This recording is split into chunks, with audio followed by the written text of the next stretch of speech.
আমি জানি না এই ভিডিওটি তুমি কখন দেখছো।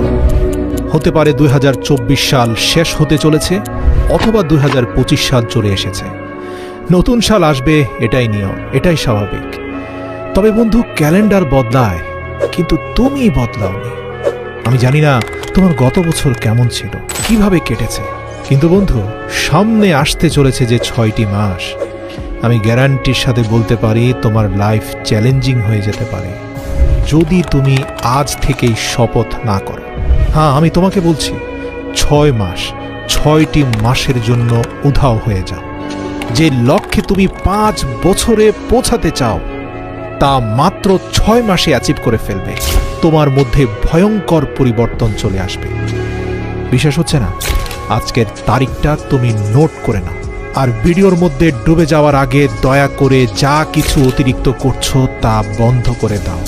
6 মাসের জন্য উধাও হয়ে যাও। সামনে আসতে চলেছে 6 মাসের জন্য ভুলে যাও তোমার দুনিয়াতে বন্ধু আছে। বিশ্বাস করো, কেউ কোথাও যাবে না তোমাকে ছেড়ে। 6 মাসের জন্য দরজা বন্ধ করে দাও, দূরে চলে যাও এসব ডিস্ট্রাকশন থেকে। মানে 6 মাস তোমাকে দুনিয়ার মানুষ থেকে উধাও হয়ে যেতে হবে, নিজেকে আইসোলেট করে ফেলতে হবে, ঠিক যেভাবে করোনা কালে মানুষ আইসোলেশনে চলে যেত, যেখানে শুধু তুমি, তোমার মাইন্ড, বডি আর তোমার লক্ষ্য, তোমার উদ্দেশ্য, তোমার জীবন থাকবে। কি ভাবছো? 6 মাস, এত বেশি সময়? বন্ধু, এটা শুনতে হয়তো অনেক বড় লাগছে, কিন্তু এটাও তো চিন্তা করো যে এটা তুমি তোমার লাইফ আর স্বপ্নের জন্য করছো। এটার মধ্যে যেই আসুক, যত ধরনের মানুষ যত কথাই তোমাকে বুঝাক, যত টাকা পয়সার লোভ আসুক, যে যেইভাবে তোমাকে বুঝাক না কেন, মনে করবে তারা ফালতু কথা বলছে। তোমার বন্ধু নিজের স্বার্থের জন্য তোমাকে কাছে ডাকছে।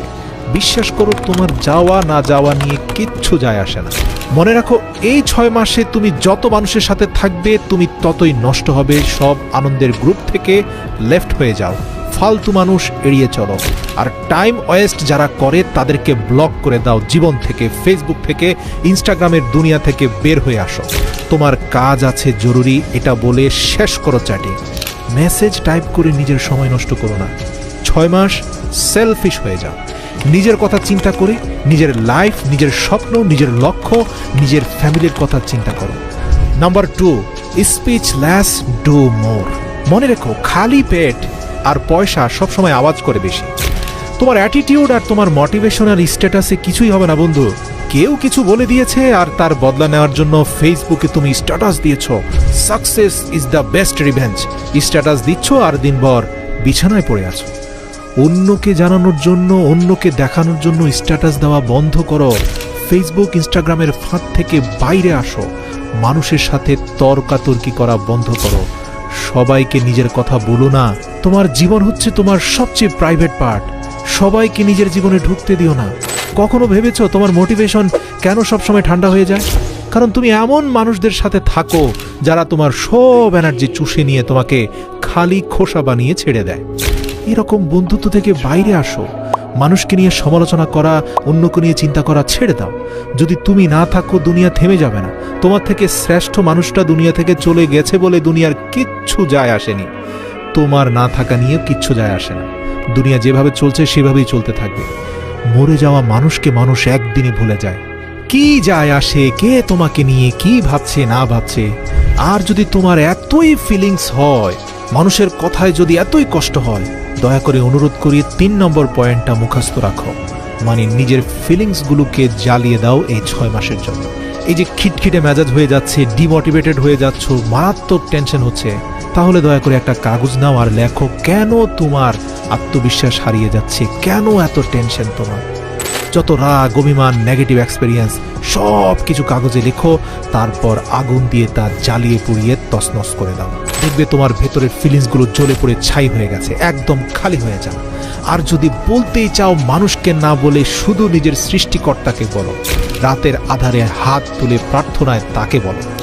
মনে রেখো, মানুষকে নিজের কষ্টের কথা বলে নিজের দুর্বলতা প্রকাশ করে দিও না, বরং সৃষ্টিকর্তাকে বলে আধ্যাত্মিক শক্তি অর্জন করো। মনে রেখো, তোমার চোখের পানি মোছার জন্য কেউ আসবে না, সবাই বেইমানি করে চলে যাবে। Number 4 point, think you like a product. দেখো, 21 দিন তুমি যা খাবে, তুমি যেভাবে দেখবে, তুমি যা করবে, তুমি যা শিখবে, আমি গ্যারান্টির সাথে বলতে পারি তুমি ঠিক ওই রকম হয়ে যাবে। মানে এটা তোমার অভ্যেস হয়ে যাবে। দেখো, লোহা 21 দিন চুম্বকের সাথে থাকলে চুম্বকের মতো হয়ে যায়, কিন্তু আবার কিছুদিন দূরে থাকলে সে আবার লোহা হয়ে যায়, মানে যেমনটা ছিল তেমন হয়ে যায়। মনে রাখবে, তুমি হচ্ছ তোমার হ্যাবিটের গোলাম, তোমার অভ্যেসের দাস। তোমার হ্যাবিট নিশ্চিত করবে তোমার সাকসেস। নিজেকে একটা প্রোডাক্টের মতো ভাবো। এটা চিন্তা করো যে যদি কোনো গাড়িতে খারাপ তেল যায় তাহলে সে গাড়ি কতদিন চলতে পারে। তুমি তোমার ব্রেনকে যত ভালো জিনিস দেবে তত ভালো ডিসিশন নিতে পারবে তোমার ব্রেন। তোমার হাতে থাকা মোবাইলটাও তো আপডেট নেয় বন্ধু, তাহলে তুমি কেন নিজেকে আপডেট করছো না? কেন নিজের মাইন্ডকে খারাপ অশ্লীল ভিডিওতে ডুবিয়ে রেখেছো? কেন ইনস্টাগ্রাম, নেটফ্লিক্স আর নাটক সিনেমার জগতে তুমি ডুব দিয়েছো? এসব বন্ধ করো আর নিজের মাইন্ডকে 100 ভাগ ফ্রেশ করে ফেলো। হ্যাঁ, ওই যে বলছিলাম, মেজাজ খারাপ হয়ে যায়, মাথা ব্যথা করে, লক্ষ্য এবং উদ্দেশ্যের দিকে ফোকাস করতে পারছো না, মনোযোগ দিতে পারছো না। এর কারণ কি জানো? তোমার শরীরকে তুমি ভালো খাবার দিচ্ছ না। যত সব জাঙ্ক ফুড, অস্বাস্থ্যকর খাবার তুমি খাচ্ছ। মনে রেখো, খারাপ তেলে যেমন গাড়ি নষ্ট হয়, খারাপ খাদ্যে তোমার শরীর, তোমার মস্তিষ্কের ক্ষমতা নষ্ট হয়। বিশ্বাস করো, মনোযোগ দিতে না পারলে প্রতি সপ্তাহে 4 দিন রুটি খাওয়ার বদলে কাঁচা বাদাম খাও। এই কাঁচা বাদামের ওমেগা 3 ফ্যাটি অ্যাসিড তোমার ব্রেনের শক্তিকে বাড়ায় কিনা, তোমার মনোযোগের ক্ষমতাকে শক্তিশালী করে কিনা, হাতে নাতে প্রমাণ পেয়ে আমাকে বলো। শরীর মোটা হয়ে গেলে জিমে চলে যাও, ধীরে ধীরে নিজেকে প্রস্তুত করো। আচ্ছা, তুমি লাইফে কিছু করতে চাও আর সেটা করার জন্য তোমার এনার্জি থাকতে হবে। তোমার শরীরে যদি এত চর্বি থাকে আর যদি তুমি এত দুর্বল হয়ে যাও, তাহলে তুমি সফলতার ধাপগুলো পার হবে কিভাবে? আসছে 6 মাস, নিজেকে পাল্টে ফেলো। খাদ্য অভ্যাস চেঞ্জ করো, বডিকে ভালো কিছু দাও। স্বাদের জন্য খেও না, জীবন্ত খাবার খাও, জীবনকে ভালোবেসে খাও। জিমে যাও, টেস্টোস্টেরন বাড়াও। অনেক বেশি মাসেল হবে, অনেক বেশি টেস্টোস্টেরন বাড়বে। হাই টেস্টোস্টেরন মানে হাই এনার্জি। মোটিভেটেড ফিল করবে টেস্টোস্টেরনের কারণে। তোমার মাইন্ড মানে তোমার ভেতরের জেনারেটর ভালো কাজ করবে। মনে হবে যেন তুমি আকাশে উঠছো। এবার যখন নিজের শরীরকে প্রস্তুত করে ফেলেছো, নোট পেপার নিয়ে লিখে ফেলো তোমার যা যা লক্ষ্য, তোমার সকল স্বপ্ন লিখে ফেলো। 1 বছর কি করতে চাও আলাদা লিখো, 6 মাসে কি করতে চাও আলাদা লিখো, 1 মাস, 1 সপ্তাহ, এমনকি দৈনিক কি করতে চাও তাও লেখো। মনে রেখো, নিজের গোলকে যত ছোট করে অ্যাচিভ করবে তত তাড়াতাড়ি তা অ্যাচিভ হয়ে যাবে।